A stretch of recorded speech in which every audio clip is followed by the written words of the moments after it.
This is the National Briefing with me, Kelly Nash. And look, America still reeling, will be reeling for probably many days, maybe even many weeks after the assassination of Charlie Kirk. And more, I don't want to say more importantly, but maybe even more egregious is the left's apparent glee over it. Look, I will point out a couple of things. One, people like what you're seeing on social media have always existed. Their voices are simply amplified now because they have social media. They used to just say it amongst each other and you wouldn't be exposed to it. Now you are. That's one part of it. The other thing is that America, just in my lifetime, we have gone through some horrific struggles in this country. I'm talking about in my lifetime, the LA riots, the George Floyd debacle in Minneapolis, take it back to the Vietnam War era protests, the shootings at the campus. There's so many things that Americans have gone through, and we always come out on the other side. We will survive this. I have no doubt that America will survive this. And by the way, let me start with some good news. MSNBC, as you know, fired that idiot Dowd who made that ridiculous statement that perhaps Charlie Kirk was inadvertently killed by somebody celebrating their Second Amendment rights.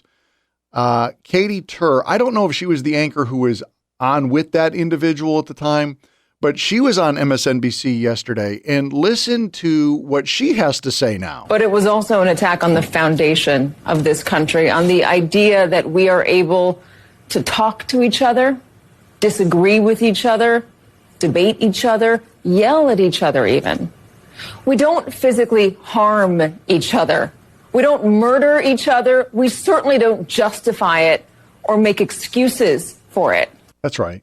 That is absolutely right. Kate, that is mature, responsible words, which I did not expect from MSNBC. Perhaps they are changing.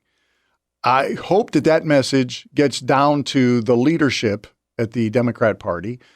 Yesterday, Alexandria Ocasio-Cortez, the new face of the Democrat Party, standing outside of the Congress, was addressing the issue that some Republicans say that this is because you have ramped up the rhetoric and made Republicans fascists. You have called them Nazis. You have said that they're killing people in America. They must be stopped. That is what is leading to, when you look at like political shootings, it's always leftists shooting at rightists. Democrat leaners versus Republican leaners. Anyway, this is what she had to say. I don't think a single person who has dedicated their entire career to preventing gun safety legislation from getting passed in this House has any right to blame anybody else but themselves for what is happening. We have to stop this. We can stop this. And why don't we start by acknowledging that basic common sense gun safety legislation is not taking away a gun, is not attacking the Second Amendment, but it is about ensuring the safety of our children, of women, of people across this country, to ensure that guns and firearms do not get in the hands of people who are going to use them against human beings. Now, she acts as if she has the answer. We're going to play her answer again in just a minute. But I just want to start that statement off again. What if they had asked, because it's very easy to interpret what she said as she's blaming Charlie Kirk for his own murder. What if the question had been, because she's saying Republicans have no right to criticize her because they block gun legislation. Charlie Kirk was a fierce defender of the Second Amendment. As a matter of fact, about a month ago, he posted a video, said this is one of the best gun debates I've ever had.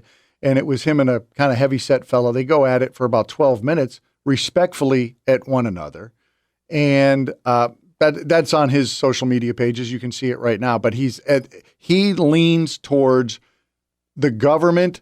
If a government wants to take over its people, in the last 100, 150 years, the first thing they do is find out who has guns and seizes them. And that's why we can't allow the government to even have a national registry, let alone start seizing weapons. But listen, so if we said Charlie Kirk spent his entire life defending the Second Amendment against your types of legislation, what does she say? I don't think a single person who has dedicated their entire career to preventing gun safety legislation from getting passed in this House has any right to blame anybody else but themselves for what is happening. Okay, that does sound very much like she's blaming Charlie Kirk and all of you on the right and the NRA and anybody who does not want more gun legislation. And let me just point out, because I think that it's been lost amongst people. You know, they keep talking about how the right blocks common sense gun reform. It is currently the law of the land. I'll just read it to you right now. Federal law prohibits anyone who's been adjudicated as a mental defective or has been committed to any mental institution from buying or even possessing a gun. So, if you have been found by a court to be a danger to yourself or to others, you can't have a weapon. They're going to take the gun. Okay? That's currently the law. They act as if that's not the law. That is the law. What you're talking about is, can my soon-to-be ex-wife or my soon-to-be ex-husband or my, whomever just say, well, I think so-and-so's a danger, and then the law comes in and grabs the guns. That's what they want.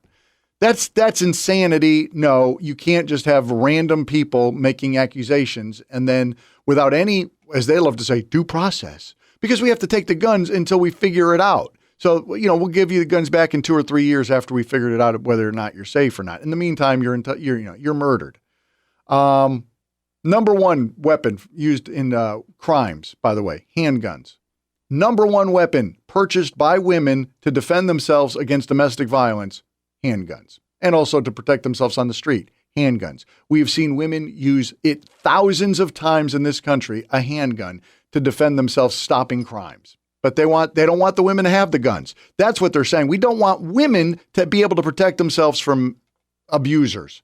Anyway, back to her great solutions. Here's AOC talking on the floor about how we stop gun problems. There's also this discussion about these are about violent people, but yet we aren't doing anything about addressing the actual root causes of misogyny, where 2/3 of mass shootings are connected to domestic violence, or the emergence of white supremacy radicalization, mass incarceration, and poverty, and the connections between that and mass shootings in our communities. I yield my time. Does anybody have a clue as to what she's talking about? How mass incarceration has some sort of effect on guns? It seems like that would stop them from using the guns if they're massively incarcerated. Are there white supremacists that are just killing people all over this country? Because I know the media would love that story. If you could tie somebody to a white supremacist group, they'd be all over that. She makes no sense. And do I need to remind her of what the left has been screaming for years? There are now more guns than people in America. How many times do we have to repeat that? There are more guns than people in America. There are roughly 100 million more guns in the country than there are people in the country. Including Democratic politicians claim the United States has more guns than people and that the U.S. has more guns per person than any other country. So go ahead. Stop selling the guns. We already have 500 million out there. That means, you're going to have to start seizing guns. Who would give up their guns? Law-abiding people. Not all of them. Some of them would recognize this is a threat to all of us. But most of them, the guns that you got back, I guarantee, are not coming back from criminals. Gangbangers aren't giving their guns back or selling them back. Mobsters aren't doing that.